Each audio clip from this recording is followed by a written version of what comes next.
Hello বন্ধুরা, আজকে আবার একটা ভিডিও নিয়ে আমি হাজির হয়েছি। তো আজকে আমি যেটা করেছি ওটস কুকিজ। এটা একটা হেলদি কুকিজের রেসিপি।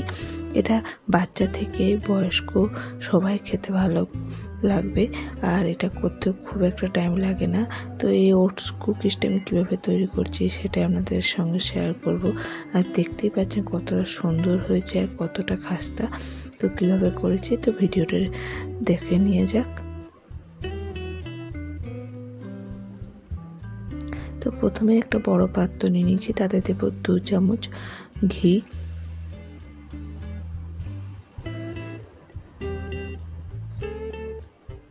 আর দেব হাফ কাপ গুড়।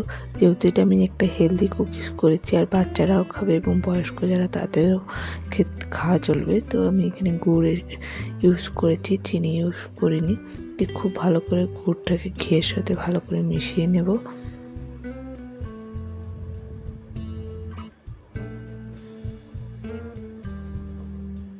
তো গুড় আর ঘিটা প্রায় 5 থেকে 7 মিনিট আমি এইভাবে ফেটিয়ে নিয়েছি। তো দেখতে পাচ্ছেন কিছুটা ক্রিমি ভাব চলে এসেছে। এরপর এটাকে সরিয়ে দিয়ে একটা ছোট বাটি নেব, তাতে আমি দেব 1 চামচ সাদা তেল,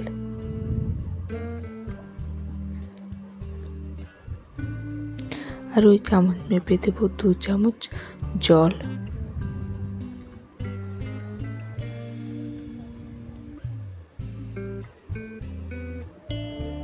আর দেব 1 টিস্পুন বেকিং পাউডার। এটা যেহেতু আমার হাফ টিস্পুনের চামচ, তাই জন্য আমি দুবার দিলাম 1 টিস্পুন বেকিং পাউডার দিয়ে ভালো করে মিশিয়ে নেব চামচের সাহায্যে।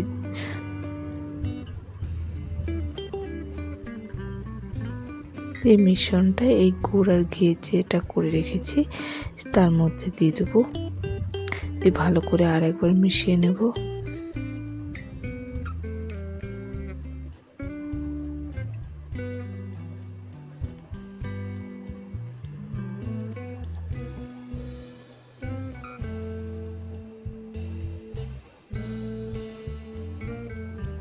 মেশানো হয়ে গেছে। এরপর আমি দিয়ে দেবো 1 কাপ ওটস পাউডার। এই ওটসটা যেরকম নর্মাল বাজারে পাওয়া যায়, আপনারা যে কোনো ধরনের ওটস ইউজ করতে পারেন। সেটাকে মিক্সচারে দিয়ে একটু পাউডার করে নিতে হবে। আর দেবো হাফ কাপ আলমন্ড পাউডার। এটা যদি থাকে তো ভালো, না থাকলে নাও দিতে পারেন। সেক্ষেত্রে 1.5 কাপ ওটস পাউডার দিবেন। তো পাউডারটা না হবে খুব মিহি, না হবে খুব মিডিয়াম। আর দেবো হাফ টিস্পুন বেকিং সোডা, আর 1 টিস্পুন দেবো ভ্যানিলা এসেন্স। এটা যদি আপনাদের কাছে থাকে ভালো, না থাকলেও না দিলেও চলবে, জাস্ট একটু ফ্লেভারের জন্য আমি এটা দিয়েছি।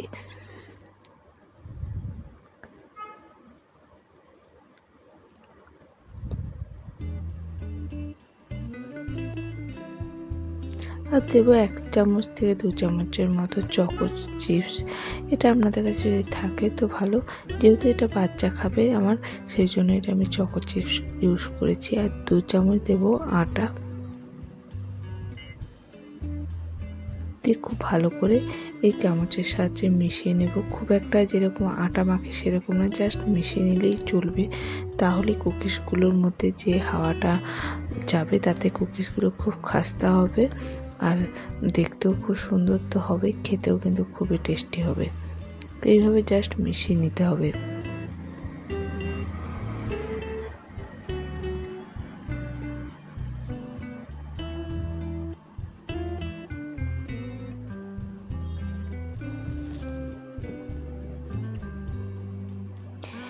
তো মেশানো হয়ে গেছে। এরপর এরকম মিশ্রণটাকে আমি ঢাকা দিয়ে ফ্রিজে 1/2 ঘন্টার মতো রেখে দেবো। আপনারা চাইলে 1 ঘন্টাও রাখতে পারেন।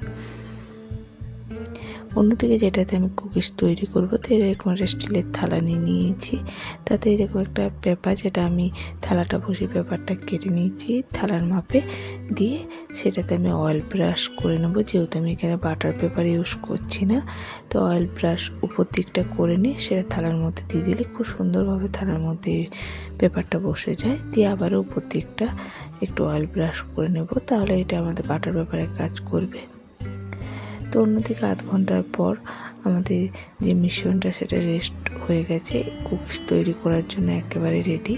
তো এরপর অল্প মতন যত বড় করতে চান বা যেরকম সাইজের করতে চান, তবে মিডিয়াম সাইজের করতে চাই সেরকম মিডিয়াম বড় নিয়ে এভাবে গোল করে চ্যাপ্টা করে দেব। তো কুকিজগুলো হবার পর খুব বড় হয়ে যায়, তো সেরকম দেখেই আমরা কুকিজগুলো করবেন। তো আমার যেহেতু ছোট্ট থালাটা, সেই অনুযায়ী আমি মিডিয়াম আকারের এই বলগুলো নিচ্ছি।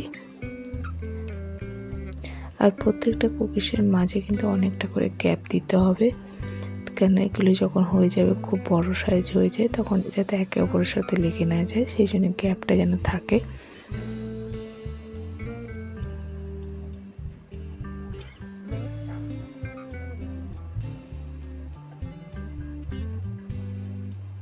তো অন্যদিকে আমি গ্যাসের মধ্যে একটা কড়াই দিই, তাতে একটা স্ট্যান্ড দিয়ে এটাকে আমি প্রিহিট 10 মিনিট করে নিয়েছি হাই ফ্লেমে।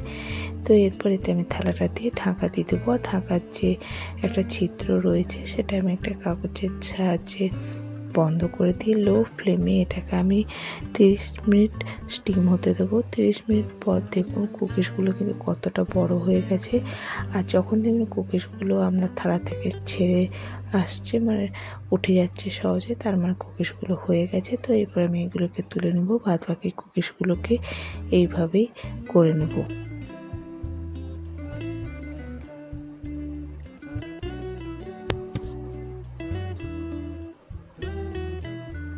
তাই সমস্ত কুকিজগুলো করে নিয়েছি, দেখতে পাচ্ছেন কুকিজগুলো কত সুন্দর হয়েছে দেখতে। আর যে পেছনের ভাড়া না খুব একটা, মানে যেরকম খুব ডার্ক কালো হয়ে যায় সেরকম না, একদম পারফেক্ট। কতটা খাস্তা, খেতেও কিন্তু খুবই টেস্টি হয়েছে।